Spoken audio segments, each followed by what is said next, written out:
Now, the race to replace Boris Johnson is certainly on after he formally resigned as Conservative Party leader yesterday following days of mounting pressure. Here's a quick reminder of his statement outside Number 10. It is clearly now the will of the Parliamentary Conservative Party that there should be a new leader of that party and therefore a new Prime Minister.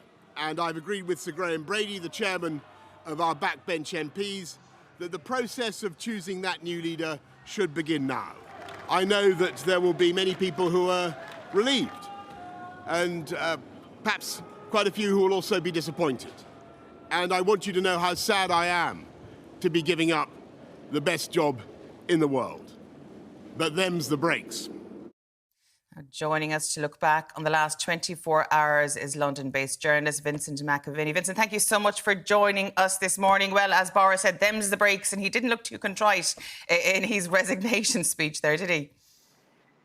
No, it was a very strange resignation speech, effectively not taking any of the blame or even acknowledging what went on under his leadership, or let alone apologising for it. He very much was pointing at his MPs, telling the public, oh, it's my terrible MPs who have ripped me from office. I think it's pretty clear that he's very determined to stay for as long as he possibly can. Indeed, he is, because already John Major, the former Conservative Party leader, has spoken out saying he needs to go as soon as possible, put Dominic Raab, his deputy, in. But Boris doesn't seem to want to go anytime soon. There's rumblings that perhaps it's because he wanted a wedding party at Chequers on the 30th of July. Is there any veracity to that?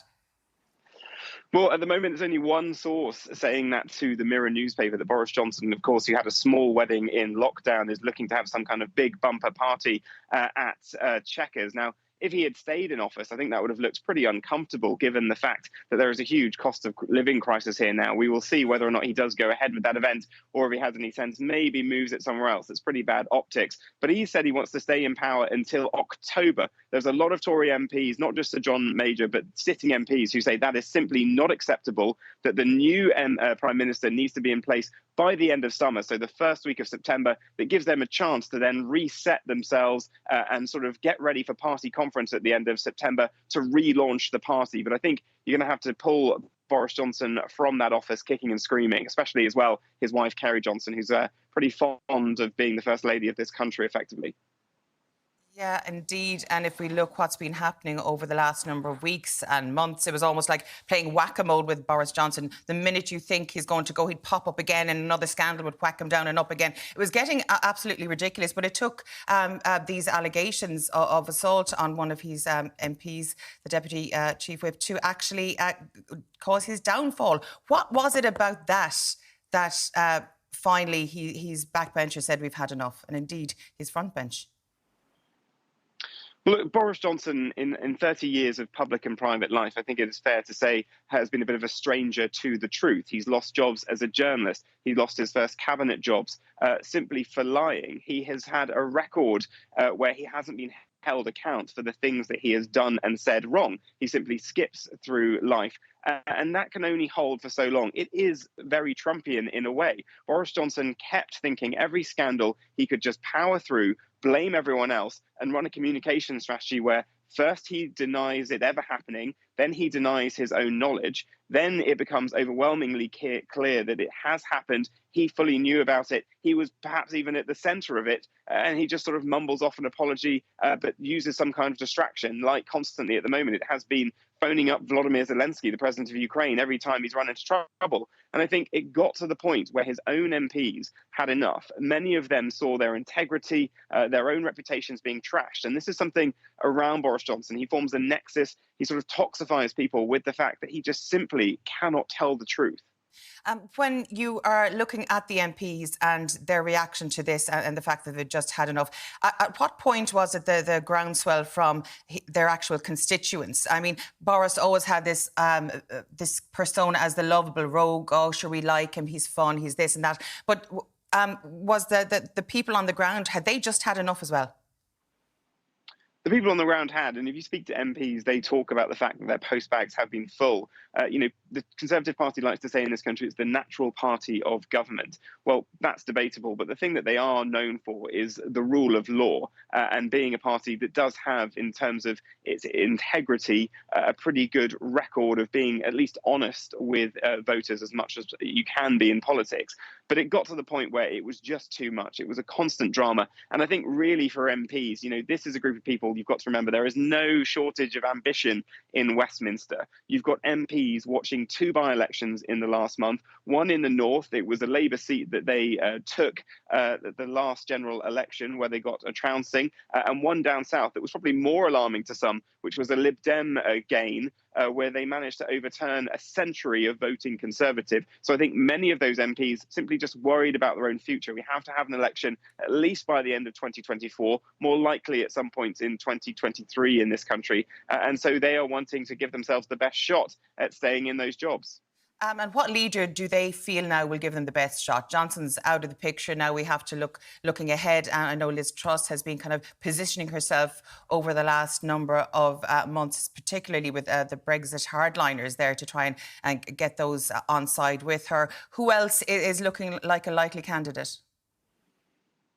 Well, it's going to be really interesting and really different because the last 2 prime ministers have been appointed to do simply just one job. Theresa May and Boris Johnson, it was all about who could get Brexit done. Now, Brexit is done in a way of, yes, there are still issues around the Northern Ireland Protocol, but this time it's not about finding the person who will deliver Brexit. It is about a full reset and relaunch of the Conservative Party. And we're going to have a huge field of maybe as many as 10 candidates.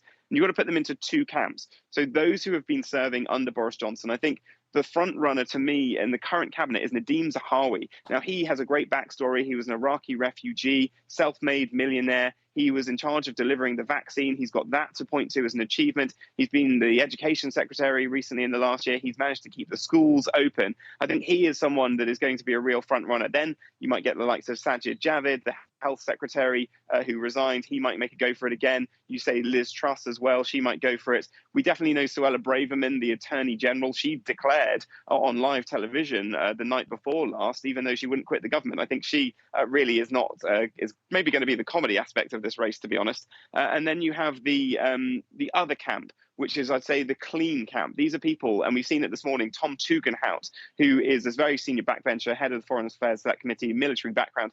He's come out with his pitch this morning, basically saying, I'm a blank slate. I haven't been in this government. I haven't put up with the nonsense of Boris Johnson. I haven't, I've held him to account in Parliament as much as possible. And let's restart things with me. Of course, he doesn't have the experience of running a department, but he does come in with that newness. And that's something that I think Jeremy Hunt as well, he is someone who's served in government before, but he can say, oh, I've got the experience of running the health department. I did that for 5 years. I'm a clean. I ran against Boris Johnson last time. I warned you how bad he was going to be. So I think it's going to divide into 2 camps. I think, though, all of those people do not want this race to go on for too long. I think they want it done and dusted by the final week of August so they can get into office in early September and then try and launch themselves to the country at the end of September at that party conference. Now, I know on this side of the water, Micheál Martin, our Taoiseach here, has said that he's hopeful that there'll be an improvement in British-Irish relations with the advent of a new leader in the Conservative Party.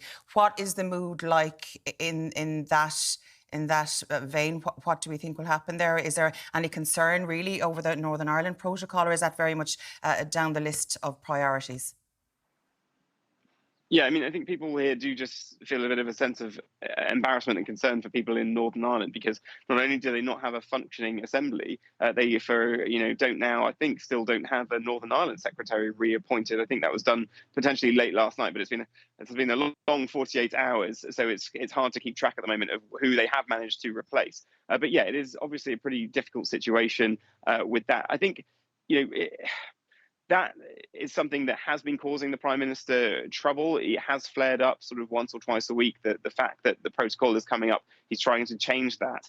I think many people here just simply don't still fully understand, it has to be said, Northern Irish politics. They don't understand the protocol. It isn't top of the minds in Westminster. But I think whoever is going to become leader, they are going to be questioned on it during this campaign race. It will be interesting to see if you do get some of the kind of die-hard Brexit people like Suella Braverman, who I mentioned as Attorney General, Rishi Sunak as well, who's pretty strong on Brexit. He was a Brexiteer.